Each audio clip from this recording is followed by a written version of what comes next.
Momento do Discipulado. Eu quero falar sobre o discipulado como uma prova de amor a Deus. A pessoa ama as pessoas e consegue fazer discípulos.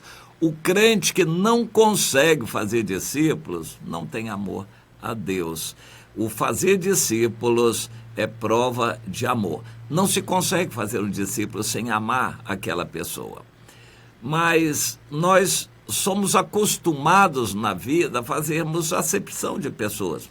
Aquele ali é muito esquisito, é antipático, tem umas manias e tal, aquele é viciado, aquela lá é isso e aquilo, aquela é enjoada, fala muito, eu não quero muito papo com aquela.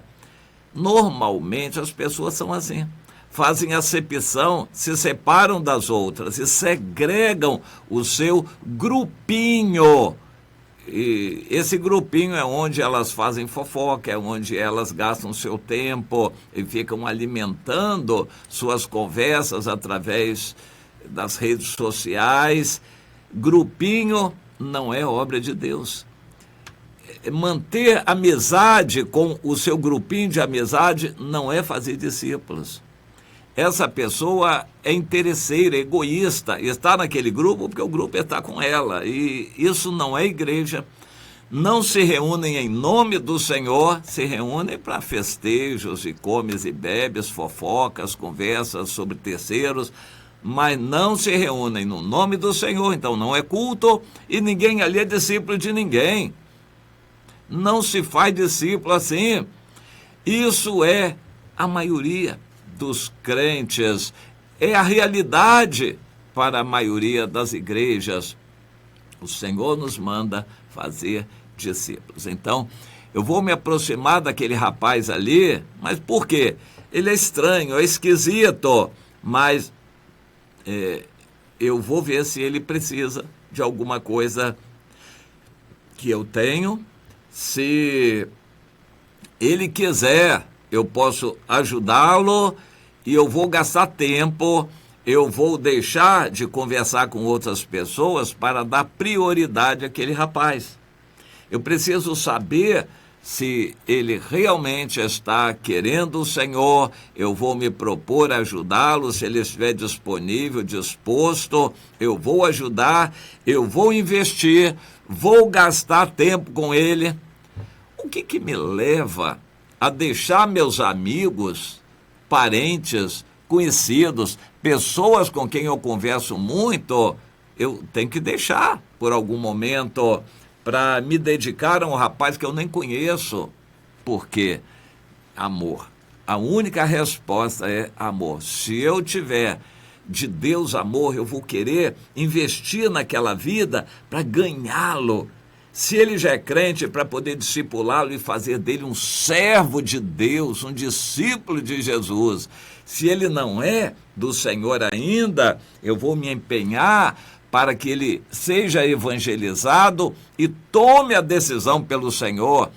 Eu vou pedir ajuda a outras pessoas para cercá-lo com amor, para que ele possa se voltar para Deus e se firmar no Senhor.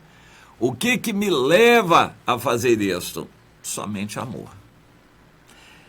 Eu vou repetir, eu vou deixar meus amigos, conhecidos, parentes, pessoas com quem eu converso sempre, para me dedicar prioritariamente àquela pessoa e não falar de mim, não. Eu vou falar dele, das coisas dele, da vida dele, das dificuldades dele, e eu vou ajudar essa pessoa a se encontrar no caminho de Deus, a buscar o Senhor. Eu provavelmente vou gastar muito tempo, telefone, vou gastar recursos para estar com essa pessoa. O que me leva a fazer isto? Somente amor. A maioria dos crentes não faz isto. Eles não se despregam do seu grupinho, da sua panelinha, dos seus amigos, da sua conversa, da sua rodinha das redes sociais. Eles não conseguem se desprender, eles são escravos do pecado comum da rodinha, da fofoca, da rodinha de amigos. A maioria dos crentes. Você está assim também? Quando eu digo maioria dos crentes, é uma constatação. Infelizmente é uma constatação. Mas você vai sentir se é o seu caso pelo Espírito de Deus. Esse Deus espera de você uma atitude. Senhor, eu estou assim, mas eu não quero continuar assim, eu quero produzir fruto. Eu não quero ser lançada fora, eu não quero ser ceifada, Senhor. Eu não quero ser estéril, improdutiva. Senhor, me leva a alguém, me impulsiona, coloca amor dentro de mim, Senhor, para poder ganhar uma pessoa, cuidar de alguém. É o que Deus espera de você, se você está encaixado na maioria dos crentes que não conseguem fazer discípulo nenhum. Eu acho que o fazer discípulos deve ser um critério importantíssimo na igreja para a gente valorizar as pessoas. Um líder que não faz discípulo nenhum, que líder é esse? Ele gosta de falar, de pregar, mas ele não consegue fazer discípulo nenhum. O que ele vai ensinar? Teoria? Ele vai ensinar o quê? É necessário que ele tenha frutos para ele falar da experiência dele, para ele poder falar com conhecimento de causa. Ele precisa ter frutos para ser reconhecido. Nós vamos reconhecer a árvore pelo fruto que ela dá. Nós vamos reconhecer a vida de um cristão pelos frutos que ele produz. Se ele tem frutos, nós vamos reconhecer os frutos e o valor dessa pessoa. Essa pessoa deve ser honrada na igreja, porque ele faz discípulos. Já o outro que é antigo na igreja, que fala muito, é conhecido, que faz e acontece, não faz discípulo nenhum, essa pessoa precisa começar a ser deixada de lado, e a gente precisa começar a não perder tempo com uma pessoa que não faz discípulos. Ele é crente velho, não faz discípulo nenhum, essa pessoa não tem amor a Deus. Amor é a mola propulsora que nos impulsiona, ou como diz a Bíblia, o amor de Cristo nos constrange. A mola propulsora que me empurra para fazer alguma coisa é o amor, o temor a Deus e o amor de Deus em mim. Isso me leva a cumprir a ordem do Senhor e ir até as pessoas e gastar tempo, gastar dinheiro, investir minha vida na vida de uma pessoa, procurando fazer dela um discípulo para Jesus.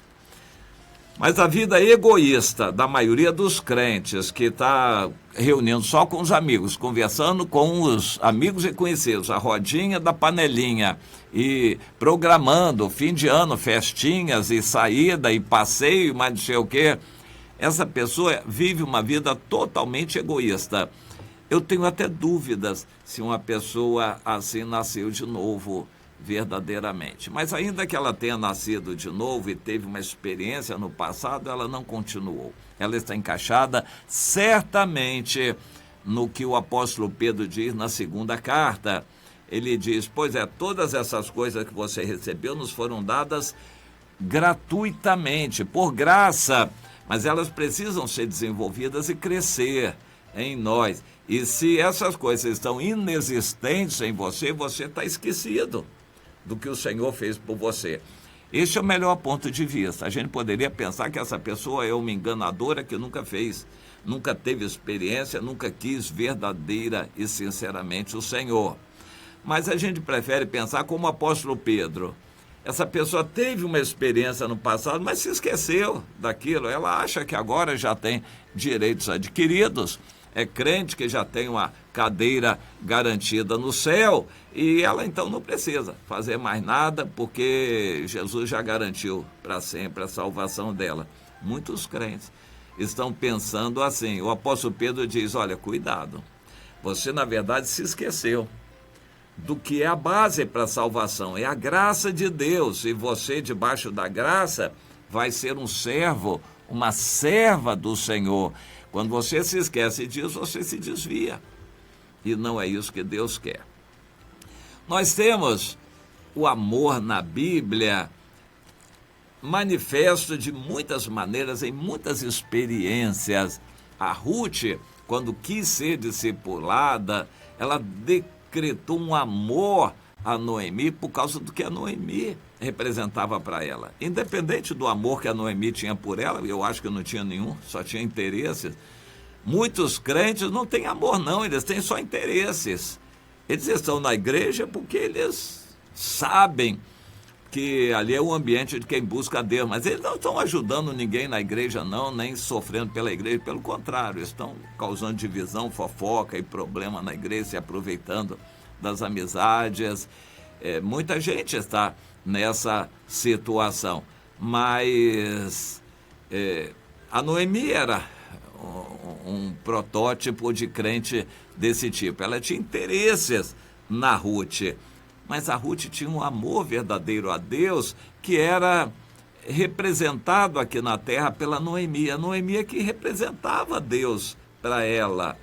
Você deve ter esse amor para com seu líder.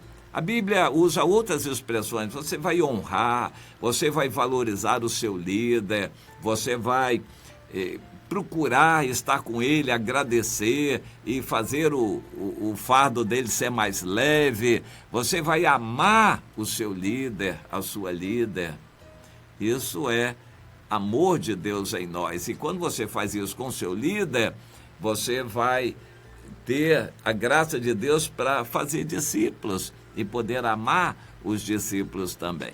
Mas há crentes que se sentem realizados por eles mesmos, são fariseus, eles não dependem de ninguém, não precisam de líder, eles também não precisam valorizar líder nenhum. Eles fazem, acontecem do jeito que eles querem. É triste isso, religioso, fariseu, religioso legalista, acomodado. O religioso tradicional, em qualquer tradição, é aquele que se acostuma com a tradição da igreja. É muito triste. Fuja de gente desse tipo. Meu irmão, se você quer servir o Senhor, guarde distância dessa gente, fariseus, guarde distância deles e entenda que você precisa de amor. Se ligue com aqueles que, como você, amam a Deus e tem zelo pelos novos. Procure saber quem são os novos, os visitantes, os que estão chegando agora, os que Deus está colocando no seu caminho. Algum crente que está fraco e ao seu alcance, você sabe que ele está fraco, procure, se dê a essa pessoa para ajudar essa pessoa a se firmar, a se levantar. Eu vejo com tristeza quantas pessoas se afastam da igreja, se afastam do evangelho, porque não há alguém com amor ali para ajudá-los. O amor precisa estar em todos os nossos relacionamentos. Se nós temos o amor, é porque temos Deus. Deus é amor. Se nós não temos amor para com as pessoas, é porque Deus não está em nós. A conclusão do apóstolo João é muito forte. Se você consegue amar as pessoas, é porque Deus está em você. Isso é prova de que Deus está em você. E como prova da presença de Deus, o amor vai frutificar. Você vai conseguir fazer discípulos. Caso contrário, o amor não estando em você é perigoso. Pode ser que o próprio Deus não esteja em você. Aprenda que o amor está em tudo o que a gente faz. No livro de Cantares, o Salomão narra aquele romance. Eu gosto muito do livro de Cantares. E os episódios são vários. Andando pela vegetação, no sítio, na plantação, nos jardins. Ele via beleza nos montes, nas flores, no canto dos pássaros. Venha, meu amado. Quem é o amado? Jesus é o amado, mas aqui na terra ele está representado pelos irmãos, os mais fraquinhos. Ame, convide um irmão fraquinho para vir tomar café com você. Ame esse irmão, pague o café dele com satisfação e converse com ele, ore com ele, ame o seu irmão, ame a sua irmã e não faça como essa noiva aqui no livro de Cantares, que muito egoísta, no capítulo 5, ela já tinha lavado os pés, quis dormir e o amado dela quis falar com ela de noite. Quantas pessoas vão dormir e Deus quer falar com elas, mas elas dizem, não, senhor, agora eu estou com muito sono, fala outra hora. E ele mete a mão na fresta da porta e abre, minha irmã, querida minha, eu quero estar com você. Não, agora não, eu já tomei banho, já lavei os pés, já me despi, agora eu estou com sono, eu vou dormir. Mas o amado insiste, aí ela não consegue dormir, depois ela, arrependida, diz, não, eu vou abrir. Quando ela vai abrir, ele já tinha ido embora, aí ela sentiu o peso na consciência e vestiu uma roupa e saiu pelas ruas, mas aí de noite as coisas não eram muito agradáveis, ela acabou sendo espancada e o amado se foi embora. Aí ela ficou chorosa, oh meu amado, se você encontrar o meu amado, eu estou com saudades do meu amado. Pois é, por que você não recebeu o seu amado logo? Vamos entender isso. O amado Jesus é aquele pobre que vem para você, aquele irmão carente, aquele irmãozinho que chega fraquinho na fé, aquela irmã que vem toda chorosa para a igreja. Procure, Jesus está naquela pessoa. Você lembra que Jesus falou isso? Você vai vir para o reino de meu Pai porque você me recebeu. Senhor, quando foi que eu recebi? Quando você recebeu. Aquele pobre, carente, necessitado, e eu estava naquela pessoa. Quando você recebeu a ele, você recebeu, na verdade, a mim. Você tem olhado para os carentes, os fraquinhos, irmãos fracos na fé, necessitados, caídos, os irmãos mais pobrezinhos, você tem olhado por eles? Você tem sentido falta deles? Muitas vezes eles não vêm à igreja até por falta de dinheiro, de passagem. Você vai a eles, você procura saber da situação deles. Isso é amor. Jesus está nessas pessoas fraquinhas. O segredo da vida cristã são os fraquinhos. O outro, os pequeninos, Jesus chamou de pequeninos, o irmão fraco, caído, aquele que peca, igual vagalume, aquele que falta muito reunião, aquele que não consegue fazer a leitura. Você vai ser medida ou medido pelo Senhor, pelo seu amor para com uma pessoa dessas. O que você fizer pelo Senhor, você vai estar fazendo por essa pessoa. E se você não fizer por essa pessoa, você não está fazendo pelo Senhor. Isso vai ser condenação, e você vai dizer, Senhor, mas eu fui um crente, estava sempre na igreja. Mas eu estive lá, você me desprezou. O que, Senhor? Eu nunca te desprezaria. Sim, quando eu estava naqueles irmãozinhos que estavam à sua volta, você me desprezou. Você nem olhou para eles, você foi para a sua turminha da fofoca, a sua panelinha, bater papo com eles e nem ligou. E acabou que ele foi embora, se perdeu, não teve apoio na igreja e se perdeu.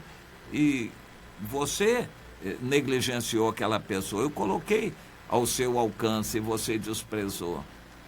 Minha irmã, entenda isso. Você já é crente há tantos anos, você tem amado os outros, tem procurado os outros, ou você se faz de coitadinha, vai para a igreja, só você quer ser paparicada?